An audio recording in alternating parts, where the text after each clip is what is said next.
வாழ்க வாழ்க வளமுடன். வாழ்க வளமுடன் அம்மா. வாழ்க வளமுடன். நல்லா கேக்குதுங்களாம்மா? கேக்குதம்மா. நன்றிகளம்மா. வாழ்க வளமுடன். நன்றிகள். வாழ்க வையகம், வாழ்க வையகம், வாழ்க வளமுடன். குரு வாழ்க, குருவே துணை. சிந்தனையை, உடல் நலத்தை சீரமைத்து உய்வித்த குருவே வாழ்க வளமுடன். வாழ்க வளமுடன். இன்று நார்வே டென்மார்க் ஜூமில் வந்து நல்ல ஒரு உணர்வாக ஒரு சான்றிதழத்தை நடத்திய மகளேஷ் ஐயா அவர்கள் வரவேற்புரை வழங்கும் அம்மா அவர்களுக்கு ஜூமில் இணைந்து தொண்டாற்றும் அனைத்து வேதாத்திரி அன்பு உள்ளங்கள் அனைவருக்கும் என் நன்றிகளையும் வாழ்க வளமுடன் என்ற வாழ்த்துக்களையும் கூறி மகிழ்கிறேன். குரு அவர்களே நமக்குள் சுருக்கமாக எழுந்தது இந்த சிந்தனையை நமக்குள் உணர்வாக பெற அருள்வாராக என்ற சங்கல்பத்துடன் நம்ம சிந்தனைக்கு செல்வோம். இன்றைய தலைப்பு தெளிவே ஞானம். மனித வாழ்க்கையான தெளிவே ஞானம். எவ்வளவு தத்துவம் அது!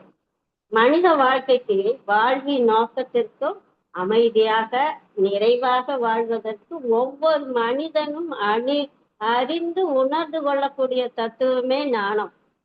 மனித வாழ்க்கைக்கு இதுதான் மிக மிக உயர்ந்த தத்துவம்னு கூட சொல்லலாம். மனித வாழ்க்கை என்பது மனிதனுக்கு கொடுக்கப்பட்ட வரம். வாழ்க்கை சும்மா ஒவ்வொரு மனிதனுக்கும் ஒரு வாழ்க்கை கொடுக்கப்பட்ட வரம். மனிதனுக்காகவே படைக்கப்பட்டது.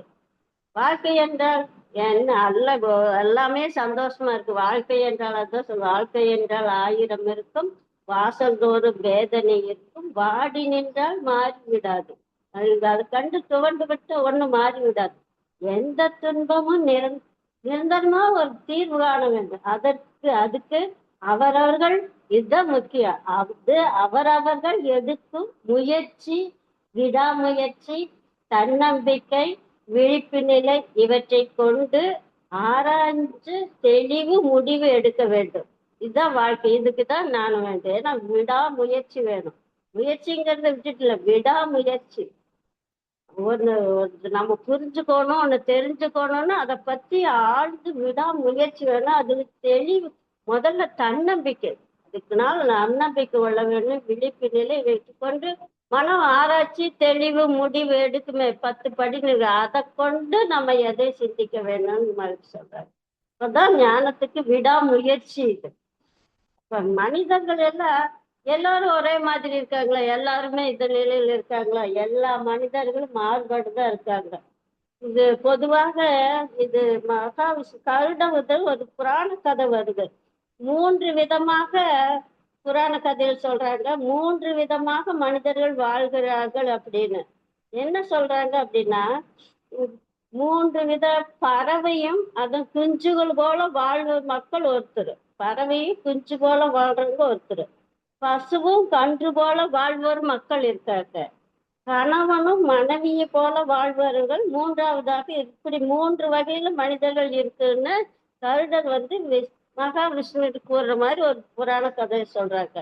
அதுல என்ன அப்படின்னா, பறவையும் குஞ்சு போல அதை விளக்கி சொல்லுமாறு மகாவிஷ்ணு கருடர் இதுக்கு விளக்கம் கொடுக்கிறார். தாய்ப்பறவை என முட்டையிட்டு குஞ்சு பொறுக்கு இல்லையா? குஞ்சுகளுக்காக பகலில் இறை தேட செல்லும் இல்லையா? முட்டை மரத்துல கூடு கட்டி குஞ்சுகள் நிறைய இருக்கும். அந்த குஞ்சுகளுக்காக இறை தேட செல்லும் தாய்ப்பறவை. இல்ல, தாய்ப்பறவை வர்றதுக்குள்ள என்ன, இந்த மரத்துக்குள்ள பாம்பு பட்ட பறவைகள் போய் அந்த ஒவ்வொரு 2 குஞ்சுகளை அது உணவாக கொள்ளும் இல்லையா? கூட்டுக்குள்ள இருக்கிறத. மாலையில் என்ன ஆகும்? கூட்டுக்கு வரும் தாய்ப்பறவை. ஆனா காணாம போற குஞ்சுகளுக்கு அது பெரிதாயிட்டு அந்த தாய்ப்பறவை இத்தனை குஞ்சு இருக்கு, இத்தனை காணாம கவலைப்படுமா? அது கவலைப்படுறது. கூட்டில் இருக்கும் குஞ்சுகளுக்கு தான் இரையை ஊட்டும். அவற்றுக்கு பசிக்கான அந்த குஞ்சுகளுக்கு என்ன பசிக்கு அந்த உணவு இறை தேடி வாழ்ந்து தாயை பற்றிய சிந்தனை வராது. வளர்ந்தது குஞ்சுகள் பறக்க முயற்சி செய்ய மரத்திலிருந்து கீழே மித்தவை பறந்து விழுந்து போகும். இது மாதிரி மரநிலையில் இருப்பவர்கள் இந்த மனிதர்கள். ஏன்னா இந்த வாழக்கூடிய மனிதர்கள் என்ன அப்படின்னா, வறுமையுடன் தான் போராடுவார்கள். இப்படி தாயும் பறவை விட்டு அதுக்கு உதாரணம் சொல்றாங்க. இந்த வகை மனிதர்கள் வறுமையுடன் தான் போராடுவார், கிடைத்த வருமானத்தில் வாழ்வார்கள். இவர்களுக்கு கடவுள் பற்றிய சிந்தனையே வராது. அவர்களுக்கு இறை தேடும் ஒன்றுதான் மனிதர்களுக்கு அவங்க வாழ்க்கையாக, இறை தேடுவதே அவர்களுக்கு ஒரு வாழ்க்கையாக, கடவுள் பற்றிய சிந்தனையே இல்லாத வாழும் வாழ்க்கையாக ஒரு வகையின வாழ்வார்கள் சொல்றாங்க. அடுத்தது பசுவும் கன்று போல எப்படி என்றால், ஒரு தொழுவத்தில் பசு ஒரு இடத்துல கட்டியிருக்கும், மற்றொரு இடத்துல கன்று குட்டி கட்டியிருக்கு. இந்த பசுவை கன்று குட்டி பார்த்து பசு சத்தமிடு இல்லையா, இந்த மாடும் கண்ணும் சத்தம் போட்டுக்க, அம்மா அம்மான்னு. அப்போ தாயின் மடியில் சுரக்கும் பாலை, அது மடியில பால் சுரந்து இருக்கு இல்லையா, அது சுரக்கும் பாலை குடித்தால் பசி அடங்கிவிடு என்பது கன்றுக்கு தெரியல. ஐயோ பசு பால் இருக்கு, நம்ம போய் குடித்தா பசு நம்மளுக்கு தெரிஞ்சதுன்னு கன்றுக்கு தெரியுது. ஆனால் என்ன ஆகுது, அதன் கழுத்தில் கட்டப்பட்டிருக்கும் கயிறு தடுக்குது.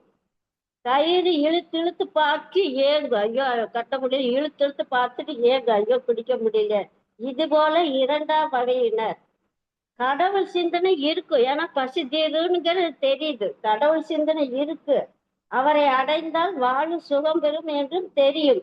ஆனால் அவங்க எதுல கட்டப்பட்டிருக்குங்க, குடும்பம், உறவு, பாசம், ஆசை, கோபம், என்ன தன்முனைப்பு, இதையெல்லாம் கட்டி பிடிச்சிருக்கிறதுனால அவங்களுக்கு கடவுள் சிந்தனை விளையுது. இது இரண்டாம் வகையில் சிக்கிட்டு தவிக்கிறாங்க, கடவுள் உணவு சிக்கிட்டு தவிக்கிறாங்க அப்படின்னு சொல்றாங்க. இந்த வகையில் வாழக்கூடிய மக்கள் அப்படின்னு. மூன்றாவது வகையில் கணவன் மனைவி போன்றவர்கள் எப்படி என்றால், முன்பின் தெரியாத பெண்ணை திருமணம் புரிந்த கணவன் முகம் கொடுத்து ஃபர்ஸ்ட் அவ்வளவுக்காக முகம் கொடுத்து பேசாமல் ஒதுங்கி செல்வார். தான் உயர்ந்தவன் ஆண் என்ற எண்ணம் இருக்கு. ஆனால் அவளோ பெண் என்ன செய்வார், கணவரை பார்த்த நாளிலிருந்து அவனுக்காகவே வாழத் தொடங்குவார். கணவருக்கு பிடித்த வகையில் செய்வார், தன்னை பிடித்த மாதிரி நடந்து கொள்வார், பிடித்ததை சமைப்பார். அவனுக்காகவே பிறந்தவள் என்பதை உணர்த்தி கணவரை தன் அன்பில் இணைத்துக் கொள்வார். அன்பு கொண்டு, அந்த முகம் கொடுக்காத கணவனை அன்பு கொண்டு தன்னோடு இணைத்துக் கொள்வார். முதலில் விளங்கி செல்ல நினைத்தவன் நாளடைவில் மனைவியின் அன்பில் கரைவான். அந்த அன்புல அவன் இணைஞ்சு போடுவான். அவளை விட்டு பிரிய அவனுக்கு மனமே இருக்காது. இது மூன்றாம் வகையினர். அப்படின்னு இவங்களுக்கு என்னன்னா, எப்போதும் பக்தியில் ஈடுபடுவார். சோதனைகள் முதலில் வரும், ஏன்னா கணவன் மனைவி பிரிஞ்சல் அவன் அன்புல விடாமுயற்சி. முதலில் என்ன சோதனைகள் முதலில் வந்தாலும் கடைசியில் அவர்கள் கடவுள் சிந்தனையுடன் தான் இருப்பார்கள். சோதனை வந்தாலும் கடவுள் சிந்தனையிலிருந்து விலக மாட்டார்கள். இது மாதிரி மக்கள் குலம் வாழ்ந்துட்டு இருக்காங்க அப்படிங்கிற ஒரு விளக்கத்தை கொடுக்கிறாங்க. நம்ம சிந்தித்து பார்த்தா இவ்வாறு மனித குலம் எந்த நிலையில் இருந்தாலும் அவர்கள் உய்வதற்காக வாழும் மக்களிடையேதான் தன்னை உணர்ந்து இறையுணர்வு பெற்ற தெளிவில் குருவாக அவதரிக்கிறாங்க சித்தர்கள். அவர்கள்தான் இந்த நிலையில் வாழக்கூடிய மனிதர்கள் உய்வதற்காக அவதரித்தவங்கதான் சித்தர்கள், ஞானிகள், மகான்கள். அவர்களின் வழிகாட்டல் தான் மனிதகுலம் உய்யும் வகையாகும். அவர்கள் வழிகாட்டலை பின்பற்றி வாழ்ந்தவர்கள் தான் இறையுணர்வு பெற்று வாழ்வில் நிறைவாக வாழ்ந்தவர்கள். இவர்கள்தான் ரொம்ப வாழ்க்கையை உணர்ந்து கொண்டு அவர்கள் குருவின் சொல்ல வழி வாழ்ந்தவங்க தான் அப்படின்னு சொல்றாரு.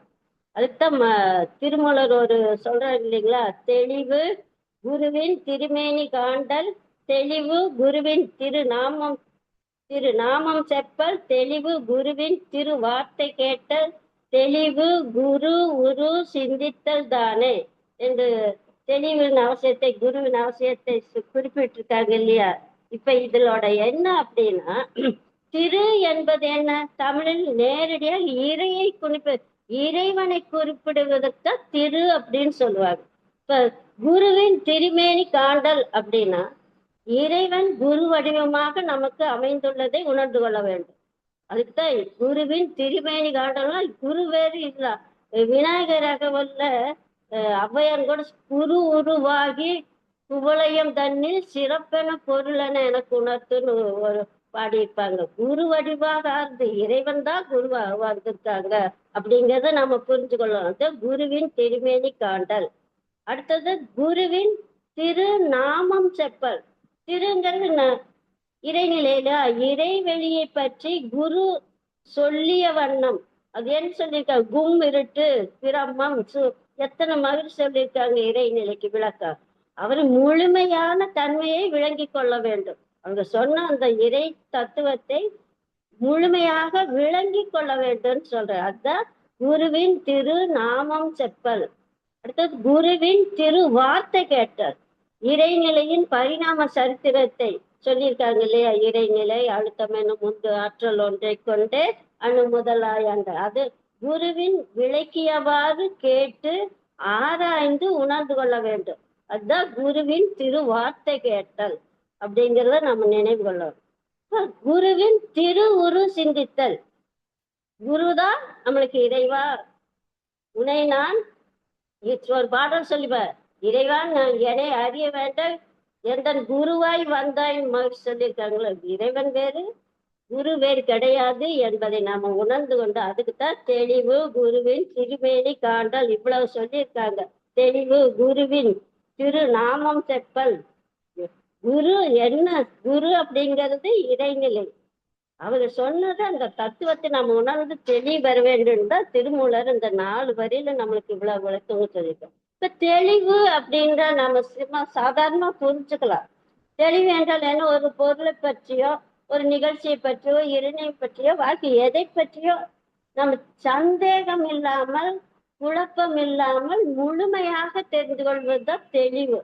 இப்ப எப்படி கிணத்து குளம் இதெல்லாம் தண்ணி இருக்கு, அது குழப்பமா இருந்தா அது கீழே என்ன பொருள் இருக்குன்னு நம்மளுக்கு தெரியாது இல்லையா? அப்ப நீர் தெளிஞ்சுனா உடனே அத கீழே என்னென்ன பொருள் இருக்கு அப்படின்னு நன்றாக தெரியும் இல்லையா?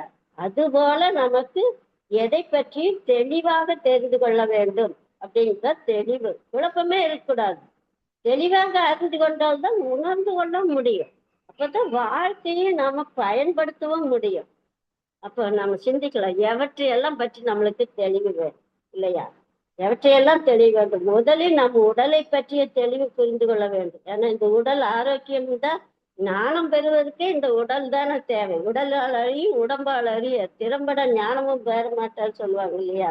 முதல்ல நம்ம உடலை பற்றி தெளிவா புரிஞ்சு கொள்ளணும். இதெல்லாம் விளக்க மகிழ்ச்சி எவ்வளவு கொடுத்துருக்கு. அப்புறம் வாழ்க்கை எப்படி வாழணும், வாழ்க்கைக்கு என்ன தேவை, எவ்வளவு தேவை, இதெல்லாம் தெரியுது. வாழ்க்கையை பற்றிய தெளிவு, உயிரை பற்றிய தெளிவு, உயிர் என்ன, அது மூலம் என்ன, இல்ல மனிதனை மனதை பற்றிய தெளிவு, தெய்வத்தை பற்றிய குடும்பத்தை பற்றிய தெளிவு, உறவுகள் பற்றிய தெளிவு, சமுதாயம் பற்றிய தெளிவு இல்லையா? இயற்கை பற்றிய மகிழ்ச்சி, இதெல்லாம் சுகாதாரம், பொருளாதாரம், அரசியல், இதுல எல்லாம் தெளிவு பெற்றாதான். ஏன் இவற்றையெல்லாம் தெளிவு பெற வேண்டும்னா, யாரையும் நம்ம துன்பப்படுத்தவங்களோ முடிந்த அளவு உதவி செய்ய வாழ வேண்டும். இவையெல்லாம் நம்ம தெளிவாக புரிந்து கொண்டு இணக்கமாக வாழக்கூடிய தன்மை உண்டாகும். அப்போதுதான் வாழ்வின் நோக்கத்திற்கு முரண்படாமல் வாழக்கூடிய முடியும். நானுமே அதை அடைஞ்சா, தெளிவடைஞ்சா இதுதான் நானும் மகிழ்ச்சி. இந்த தெளிவுங்கிறதுக்கு ஒரு வழி. இத்தனை தெளிவு இருக்குல்ல, இதுக்கு தெளிவுக்கு வழி என்ன அப்படின்ற இதெல்லாம் தெளிவுக்கு வழி என்ன? இத்தனை தெளிவு வேணும் இல்லையா? இந்த தெளிவுக்கெல்லாம் வழி என்ன அப்படின்னு மகிழ்ச்சி சொல்றாங்கன்னா, தனையரு பெருநோக்கில் உயர்ந்த மக்கள் தரணியிலே ஆயிரமாகும். தனையறிய முயன்றோர்கள் அறிந்த பேர்கள் தந்துள்ள விளக்கங்கள் எண்ணிருந்த தன்னையறிந்த துடிப்புடன் விளக்கமில்லாத தன்மையிலும் எழுதிய நூல்கள் பல படித்து தன்னையறிய ஆர்வமுள்ளோர் மனம் குழப்பி தத்தளிக்கும் நிலை தெளிய வழி தவம் ஆகும். தவம் ஒன்றேதான் சார். ஏன்னா இதுக்கெல்லாம் தெளிவு வரனா தவம் தான். மகிழ்ச்சி முடிவா சொல்லியிருக்காரு. தன்னை பற்றி அறிதல் என்பது என்ன? தன்னை அறிந்த நோக்கம்னு சொல்றாங்க. தன்னை பற்றி அறிதல்னா என்ன? நான் யார், மூலம் என்ன, முடிவு என்ன, அதற்கான வழிகள் என்ன, எப்படி பின்பற்றி வாழ்வது போன்ற கேள்விகளுக்கு விடை அறிந்து கொள்வதுதான் தன்னை பற்றி அறிந்து கொள்வது இல்லையா? இதை அறிந்து கொண்டு வாழ்ந்தவர்கள் உள்ளார்கள். இதை மக்களுக்கு கூற வேண்டும் என்று துடித்துடிப்பெண் அவர்கள் அதை பற்றி தெளிவு இல்லாமல், விளக்கம் இல்லாமல், செயல்படுத்தும் விளக்கம் இல்லாமலும் நூல்களாக எழுதி வச்சிருக்காரு. நான் தன்னை அறிய வேண்டும் ஆர்வம் உள்ளவர்கள் அந்த நூல்களை எல்லாம் படிச்சுட்டு என்ன செயல்முறை தெரியல, விளக்கம் தெரியாம எப்படி மனம் குழப்பி தெளிவர முடியாமல் அவர்கள் மனக்குழப்பில் வருந்துவார்கள் இல்லையா? அதிலிருந்து தெளிவு வர ஒரே வழி தவம் தான் மகிழ் சொல்றாங்க. தவத்தால் அன்றி உய்வதற்கு வழி இல்லைன்னு கூட மகிழ் சொல்றாங்க என்று குருமான் நூல்கள் மூலம் அறிவை பற்றி விரித்திருக்கிறார்கள். பக்தி மார்க்கத்தில் மகிழ்ச்சி சொல்றாங்க, பக்தி மார்க்கத்தில் இருந்தபோது ஒருவாறு கூறியிருப்பார்கள், ஞான மார்க்கம் வந்த பிறகு ஒருவாறு கூறியிருப்பார்கள். அது மாறுபட்டு இருக்கும். ஆனால் நான் உண்மை நிலை உணரும் வரை எதுவும் எழுதவில்லை. உண்மை நிலை எப்போ உணர்ந்து கொண்டோனோ அதன் பிறகுதான் எழுத தொடங்கினேன் அப்படின்னு சொல்றாங்க. பாடலின் கூட உன்னருளே என்னுள்ளத்தில் கருத்தாய் மாறி உருண்டு வார்த்தைகளாய் கவிதைகளாய் வந்ததுன்னு ஒரு பாடலை குறிப்பிட்டிருப்பார். அதான் இந்த நிலையில எழுதன இத்தனை தத்துவங்கள் இறை தத்துவம் அப்படிங்கிற மகிழ்ச்சி குறிப்பிட்டிருக்காரு. அதான் சிவநிலையை சீவநிலை உணர்ந்து கொண்டால் சிறுமதரு மனம் மயக்கம் மாய ஏது. அதான் தவத்தாலன்றி நம்மளை பத்தி தவத்தாலன்றி ஏது வழி எண்ணிப்பாருங்கிற சொல்ற. தன்னை உணர்ந்து கொள்வதுதான் ஞானம். அதுக்கு ஒரே வழி தவம். அப்போ ஞானம்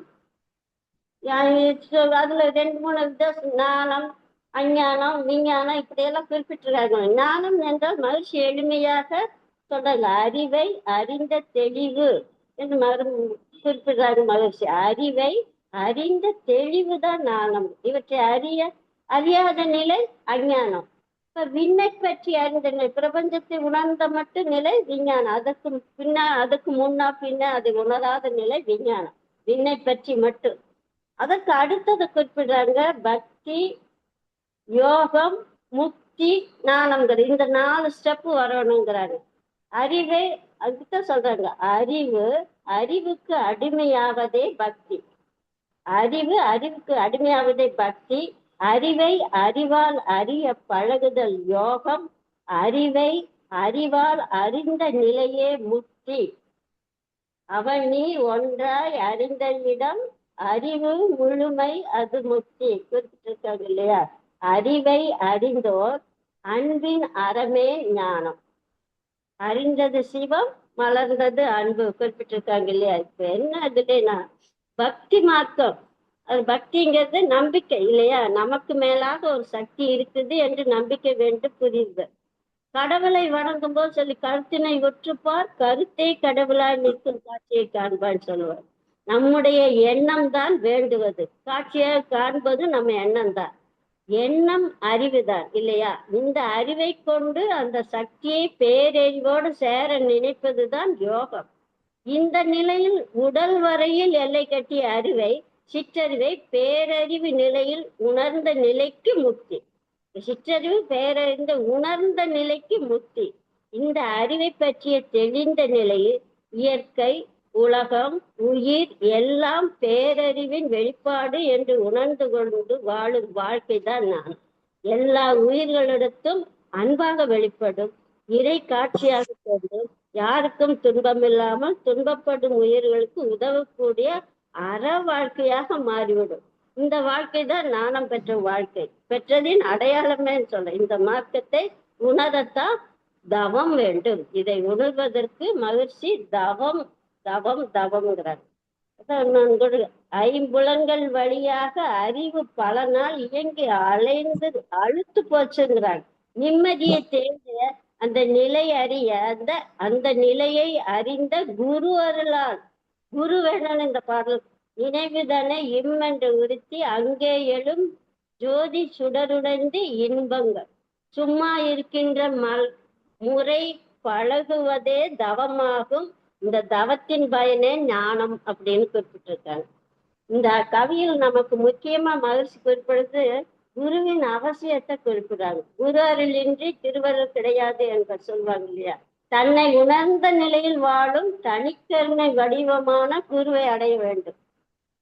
எல்லா குருவும் இல்லை, தன்னை உணர்ந்த நிலையில் வாழும் தனி கருணை வடிவான குருவை அடைய வேண்டும். சிவநிலையோடு குருவாக நின்று அன்னை வயிற்றடித்து உடலாய் வந்த ஆதி கருவை புருவத்திடை உணர்த்த நமக்கு சொல்லியிருக்காங்க இல்லையா அந்த உணர்வு.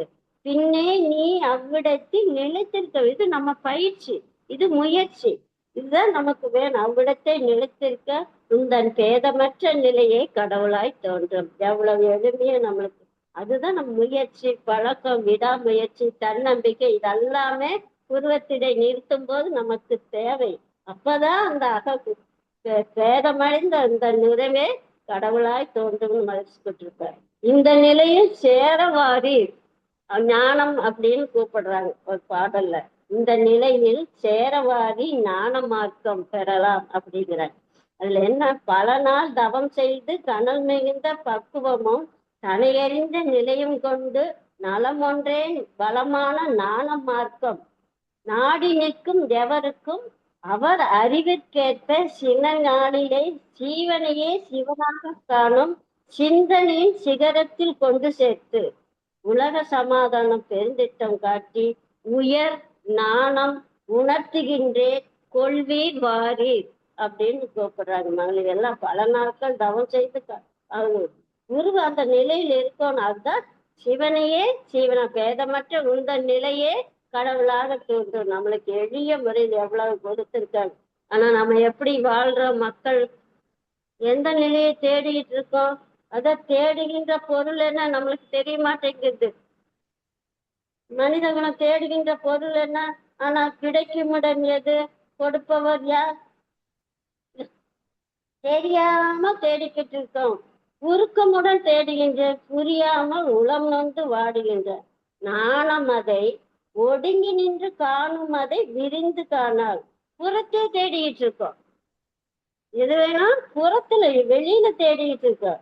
இருக்கும் இடத்தை விட்டு இல்லாத இடம் தேடி. அது எப்படி தேடுறோம்னு மகிழ்ச்சி கூட்டு இருளை தேட விளக்கெடுத்தது போல் முரண்பட்டு தேடிக்கொண்டு இருக்கிறோம். தேடிட்டு இருக்காங்க, ஆனா என்னன்னு தெரியாம தேடிட்டு இருக்க. இதெல்லாம் கிடைக்கும் இடம் நம்மளுக்கே தெரியலையா? கிடைக்கும் இடம் அறிவு திருக்கோயில் எனும் மனவளக்கலை பொக்கிஷம். அதில் 4 அங்கங்களாக தவத்தை கொடுத்திருக்க. அகத்தவம், அகத்தாய்வு, குலநல பேரு, முழுமை பேரு, அகத்தவம் இல்லையா? முதல்ல அகத்தவம், அடுத்தது அகத்தாய்வு, குணநல பேரு முக்கியம், அப்பதான் முழுமை பேர். அதற்கு அகத்தவம் கற்றிடுகி அருள் அகத்தை பெற்றிடுகி. வாழ்க்கையே ஞான வாழ்க்கை தான். அகத்தவம் கற்றிடுவி அருள் அகத்தை பெற்றிடுவீர், அதுதான் ஞான வாழ்க்கை. இதை புலன்களை கொண்டு பார்க்கும்போது நினைத்தால் அறிய முடியாது. புலன் கடந்த உணர்வு நிலையே ஞானம், அறிவு நிலை. புலன்களை கொண்டு பார்க்கும்போது அழுத்து போயிடுது இல்லையா? நிம்மதியை தேடி இருக்கிறது. அதனால அன்னமய கோஷத்தில் தேடிட்டு இருந்தா கிடைக்காது. அது உடலாக அந்த உடலுக்குள் இருக்கிற உயிர் நிலையை கடந்து தேடும் போதுதான் நம்ம அந்த நிலையை உணர முடியும். அதான் சொல்லுவாங்க, புலன்கடந்து மனங்கடந்து உயிரில் ஒடுங்கும் போது. புலன்களை எல்லாம் கடந்து மனம் கடந்து உயிரில் ஒடுங்கும் போது தான் பெறுவதுதான் உயிர் உணர்வு, ஆத்ம தரிசனம் இல்லையா? அப்போது மனம் தன் மூலமான உயிரில் லயமாகி உயிருக்கு மூலமான பரத்தில் லயமாகும். அந்த அறிவு அறியும் பேரின்பம் தான் ஞானம். இந்த பாடலில் நாம காண்போம் ஞானம்னா எப்படிங்கிறது இந்த பாடல்ல மகிழ்ச்சி கொடுத்திருக்காங்க.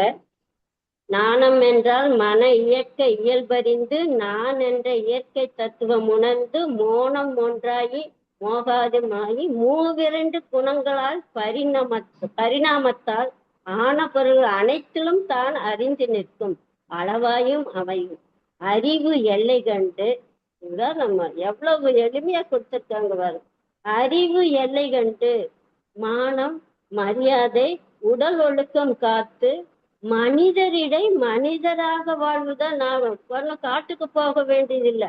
மனிதரிடம் மனிதராக வாழ்வதுதான் ஞானம் இல்லையா? இந்த ஞானம் எங்கேயோ போய் காட்டுல போய் உட்கார்ந்துட்டு ஞானம் இல்லை. அதுவும் பாருங்க, மானம் மரியாதை எவ்வளவு தத்துவம். உடல் ஒழுக்கம் காத்து மனிதர்கள் எந்த நிலையில் இருந்தாலும் அவர்களோடு இணக்கமாக இருந்து அவர்களையும் அந்த நிலையில் ஞானம் பெற்றவர்கள் சும்மா அந்த நிலையில் தான் உணர்ந்த நிலையில் தெளிவு பெற்ற நிலையில் மக்களை அந்த நிலையில் உணர்த்துவதற்குத்தான் குருமார்கள் எல்லாம் வந்திருக்காங்க. அதுக்கு இந்த இதையெல்லாம் நம்ம கிட்ட இருந்து போக்கணும். அதுக்கு தவம் இல்லாம வேற வழியே கிடையாது. மூவிரண்டு குணங்கள், அது எப்படி குணநல பேரு கிடைக்கும்?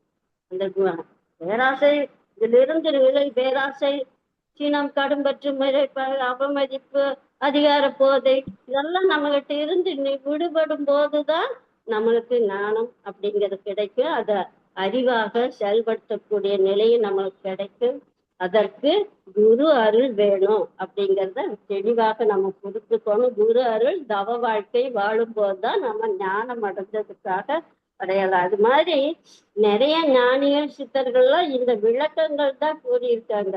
ஞானம் அடைஞ்சா எந்த நிலையில் அவங்க வாழ்க்கை இருக்கும் அப்படிங்கிறத தெளிவா குறிப்பிட்டுறாங்க. அது வள்ளலார் குறிப்பிடுறாங்க பாருங்க. நான் அவர் எந்த நிலையில இதை எழுதியிருப்பாருன்னு பாருங்க. தலைவனே உன் பெருமைகளை, தலைவனை இறைவனை கூப்பிட, உன் பெருமைகளை சாற்றிட, நினைத்திட, மதித்திட, அறிந்திட. எவ்வளவு சாற்றிட, நினைத்திட, மதித்திட, அறிந்திட, சாகின்றதோறும் அந்தோ அந்தோ ஆச்சரியமா சொல்ற. வாயெல்லாம் தித்திக்கும், மனமெல்லாம் தித்திக்கும், மதியெல்லாம் தித்திக்கும், மென்னிய என் அறிவெல்லாம் தித்திக்கும், இதில் வரும் இன்பம் என் புகழ்வே. இந்த இன்பத்தை எப்படி சொல்றது அப்படின்னு அந்த நிலையில சொல்றாங்க. பாரதியார் சொல்றாங்க, ஓம் என்று உணர்த்தி விடில் போதுமா? ஓம் சொல்லிட்டா போதுமா? அதில் உண்மை பொருள் அறியல் ஆகுமோ? தீமை அனைத்திலும் இறந்த ஏகுமோ? எந்த சித்தம் தெளிவி நிலை கூடுமோ அப்படிங்கிறாங்க. அது இன்னொன்னு சொல்றாங்க, தானே தலைப்பட்டு மிக சஞ்சலப்படும் மனிதா. பாரதியார் சொல்ற, தானே தலைப்பட்டு மிக சஞ்சலப்படும் மனிதா, நான் ஒரு வார்த்தை சொல்வேன், நீ மெய்ஞானத்தை கைகொள்ளடா, விடுதலை பெறுவாய், நீ விண்ணவர் நிலை பெறுவாய் அப்படிங்கிறார். மெய்ஞானத்தை கை கொள்ளடா அப்படிங்கிறார். விடுதலை, இந்த குணங்கள்ல இருந்தாலும் விடுதலை பெற்று நம்ம சிறப்பா வாழலாம் அப்படிங்கிறத பாரதியார் குறிப்பிட்டிருக்காரு. அரவிந்தர் சொல்றாங்க, மிக உயர்ந்த பேரின்பத்தை பெற்றுவிட்ட ஆன்மாவுக்கு வாழ்வு ஒரு தீமையான துயரம் நிறைந்த மாயையாக இருக்க முடியாது. வாழ்வெல்லாம் தெய்வீக சிறப்பாக மாறி நிற்கும்னு அரவிந்தர் குறிப்பிட்டிருக்காரு. எல்லா ஞானிகளும் நிறைய குறிப்பிட்டிருக்காரு. இத பகவத்கீதையில ஒரு ஸ்லோகம் சொல்றாங்க, பிரம்மத்தில் புத்தியை வைத்திருப்பவர் அதுவே தாமாக இருப்பர், அதிலேயே உறுதியாக இருப்பர், அதையே புகலிடம் ஆக்குவர், ஞானத்தால் பாவங்களை போக்கடிப்பர், மீண்டும் பிறப்பதில்லை. இது பகவத்கீதையில ஒரு சுலோகமா குறிப்பிட்டிருக்காரு. இதையெல்லாம் இவ்வளவு கொடுத்துருக்காங்க. மகிழ்ச்சி நம்மளுக்கு வேதாத்திரியத்துல எளிமையாக பண்பட்ட மனதும் சிறந்த வாழ்க்கை முறையும் எவனிடத்தில் இருக்கிறதோ அவன்தான் பிரம்மத்தை உணர்ந்த நிலை. இது மகிழ்ச்சி கொடுப்பார். ஞானம் பெற்ற நிலை குறைகளை காண முடியாத மனநிலை. எது நடந்தால் வாழ்க்கையில் குறையே காணாது. எது நடந்தாலும் வாழ்க்கையில் ஏற்றுக்கொண்டு இறை ஞானத்தில் தெளிவற்று வாழ்வுதான் பிரம்மஞானி அப்படிங்கிறார். பிரம்மஞானம்னா இறை நீதி. எல்லா பிரம்ம நீதி அப்படின்னா என்ன? இறை நீதி எல்லா யுகங்களிலும், எல்லா இயக்கங்களிலும், எல்லா ஜீவன்களிலும், எல்லா மனிதர்களும் துல்லியமாக இயக்க ஒழுங்காக இயங்கிக் கொண்டிருக்கிறது என்பதை அறிவால் உணர்ந்து தெளிவதுதான் ஞானம். மகிழ்ச்சி எளிமையா நம்மளுக்கு இவ்வளவு பேர் கொடுத்தது நமக்கு நாளே வரையில இதை எளிமையா கொடுத்திருக்காங்க. இறை நீதி, இதுதான் பிரம்மஞானம். இதை உணர்வதுதான் பிரம்மஞானம் சொல்லுவார். உலகம், உடல், உயிர், மனம், பரம், இவை அனைத்தும் ஒன்றாக காண்பது உணர்வதுதான் ஞானம். எளிமையா மகிழ்ச்சி நம்ம 4 வரியில எளிமையா கொடுத்திருக்கு. அதான் சொல்ற, கல், மண், புல், நீர் எதை நினைத்த போதிலும் பொது நடனம் இறை அறிவாய் பொருந்தி அடக்கண்டேன். இதெல்லாம் ஞானம் பற்றி இறை காட்சியாக, எல்லாம் இறை காட்சியாக பார்த்ததுதான் அளவு. மகிழ்ச்சி நமக்கு எளிமையா ஒரு பாடல்ல என்ன சொல்லியிருக்காங்கன்னா, எளிமையாக ஞானம் என்றால் என்கிறது எளிமையா கொடுத்துட்டாங்க. ஏன்னா ஒரு விவசாயத்தோடு ஒப்பிட்டு நம்மளுக்கு விளக்கம் அளித்திருக்காங்க. வித்து, நிலம், தண்ணீர் காவற்கேற்ப விளைவு தரும், அதுபோல உனக்கு ஆசான் அத்துவித தத்துவ வித்தறிவிட்டால் அதற்கு என்ன வேணும்? ஒழுக்கம் என்ற உரம், அறிவை ஒன்று நித்த தவம், ஆராய்ச்சி என்ற தண்ணீர், நீ சலனமுற்று அருகுணங்கள் ஆகா வித்தை. இந்த அருகுண சீரமைப்பு எவ்வளவு தெளிவு பார்த்துக்கோ. அருகுணங்கள் ஆகா வித்தை எனும் காவல் இவை அனைத்தும் வேண்டும், விளைவாக நீ அடையும் கனியே ஞானம். நம்மளுக்கு என்ன வேணும்? நித்த தவம் வேணும், ஆராய்ச்சி வேணும், அருகுணங்களிலிருந்து சீரமைக்கணும் இல்லையா? தவம் வேணும், ஆராய்ச்சி தவம். இதுல எல்லாம் பெற்று நம்ம முழுமையாக விளங்கி கொள்வதுதான் ஞானம் அப்படிங்கிறது எளிமையாக நம்மளுக்கு புரிஞ்சு கொடுத்துருக்காங்க. இப்ப கடைசியா இத ஒண்ணு கூறி நிறைவு செய்து, இலையின் பச்சை நிறமே இலைக்கு அழகு. இலைக்கு எது அழகு? அந்த பச்சை நிறம் தானே. பூவின் நிறமே பூவுக்கு அழகு. கடலின் அலையே கடலுக்கு அழகு. குளிர்ந்த காற்றே தென்றலுக்கு அழகு. தீப ஒளியே தீபத்திற்கு அழகு. மயிலின் தோகையே மயிலுக்கு அழகு. துளி துளி சாரல் மலைக்கு அழகு. மழலை சொல் குழந்தைக்கு அழகு. இல்ல நட்சத்திரங்கள் ஜொலிப்பது வானுக்கு அழகு. மனிதனுக்கு அழகு பிரம்மஞானி. மனிதனுக்கு அழகு பிரம்மஞானி என்று கூறி ஒரு சின்ன கதையோட 5 நிமிடம், ஒரு கதையோட ஞானம் பெற்றவங்களோட நிலை எப்படிங்கிறத ஒரு 2 நிமிடத்துல கூறி முடித்துக் கொள்கிறேன். வடக்கே ராமதேவர் அப்படின்னு கோயில் எல்லாம் இந்த துவாதசிக்கு விரதத்துக்கு ரொட்டி தட்டி விட்டுட்டு இருப்பாங்க. அது ராமதேவர் அப்படிங்கிறது நிறைய பேர் ரொட்டி தட்டி வித்துக்கிட்டு இருக்காங்க துவாதசி விரதத்துக்கு. அது கையில தட்டி தட்டி தான் ரொட்டி. இவர் கண்ணை மூடி, ராமதேவர் கண்ணை மூடிக்கிட்டு தேவா அப்படின்னு சொல்லிட்டு கையை தட்டி தட்டி ரொட்டி வித்து கண்ணை மூடிக்கிட்டு அவரு மத்தவங்க எல்லாம் கண்ணை திறந்து சுட்டிட்டு இருக்கிறாங்க. அப்போ ஒரு நாய் வருது. அவர் ராமதேவர் மட்டும் என்ன கண்ணை மூடி தொட்டிட்டு பாண்டுரங்கா விட்டலை பாண்டுரங்கா விட்டலை இப்படித்தான் கண்ணை மூடி சுட்டிக்கிட்டே இருக்கு. அப்போ ஒரு கருப்பு நிற நாய் அந்த இடத்துக்கு ரொட்டி எடுக்க வருது. எல்லாம் துரத்தி விடுறாங்க. ஆனா இவர் கண்ணை மூடிட்டு இருக்கிறதுனால இவர்கிட்ட இருந்து ஒரு ரொட்டி எடுத்துட்டு போகுது. எல்லாரும் சிரிக்கிறாங்க. சிரிக்கிறத பார்த்துட்டு இவர் கண்ணை திறந்து பார்க்கிறாரு. நீ விரதத்துக்கு ரொட்டி சுட்டு வைக்கிற. நாய் நக்கிட்டு ஒரு ரொட்டி தூக்கிட்டு போய் இவரு நாயை துரத்தி ஓடுறாரு. ஐயோ, அந்த நாய் ரொட்டி வாங்கிட்டு இவர் விற்க போறாரு. நல்லா கேலி பண்றாங்க. இவர் துரத்தி போய் அந்த நாயை பிடிச்சிட்டு இந்த நாய் வாயிலிருந்து அந்த ரொட்டி துண்டை எடுத்து, உனக்கு அறிவு இருக்கா, தெரியுதா, வெறும் ரொட்டியை சின்ன வயிற்ற வலிக்குமல்ல, அதுக்குன்னு சொல்லி தங்கிட்ட வெண்ணெய் இருக்குது, அந்த வெண்ணெய அந்த ரொட்டியில தடவி உனக்கு இது சாப்பிடு, இப்ப வயிறு வலிக்குமல்லவா அப்படின்னு சொல்லி கொடுக்குறாங்க. அப்ப அந்த நாயா உருவத்துல வந்தவர் சொல்றாரு, நான் நாயாக வந்தாலும் நீயாக இருந்து என்னை ஜெயித்து விட்டாய் என்று இறைவன் இந்த ராமதேவரை பார்த்து கேட்கறதாக ஒரு சின்ன கதை. தடவை இது என்னன்னா, 6 உயிருக்கெல்லாம் நான் அன்பு செய்ய வேண்டும்னு வள்ளல் பெருமான் எதை பார்த்தாலும் எந்த உருவத்தை பார்த்தாலும் இறை காட்சியாக தோணக்கூடிய நிலைதான் ஞானம் பெற்றவர்கள் நிலை அப்படிங்கிற ஒரு சின்ன கதையின் மூலமாக சொல்லியிருக்காங்க. ஞானம் அடைந்தவர்கள் அடுத்தவர்களுக்கு உதவக்கூடிய நிலை, அற வாழ்க்கை வாழக்கூடிய நிலைதான் நம்மளுக்கு மகிழ்ச்சி எளிய முறையில் நம்மளுக்கு எல்லாம் விளக்கி இருக்காங்க. நாம பின்பற்றி வாழ்வோம், மற்றவர்கள் உய்வதற்கு தொண்டாற்றி இன்பம் காண்போம் என்று கூறி இந்த வாய்ப்பை நல்கிய அனைத்து வேதாத்திரி அன்புள்ளங்களுக்கும் நன்றிகளையும் மீண்டும் வாழ்த்துக்களையும் கூறி நிறைவு செய்து கொள்கிறேன். வாழ்க வளமுடன். வாழ்க வளமுடன். நன்றிகள் அம்மா. வாழ்க வளமுடன் அம்மா.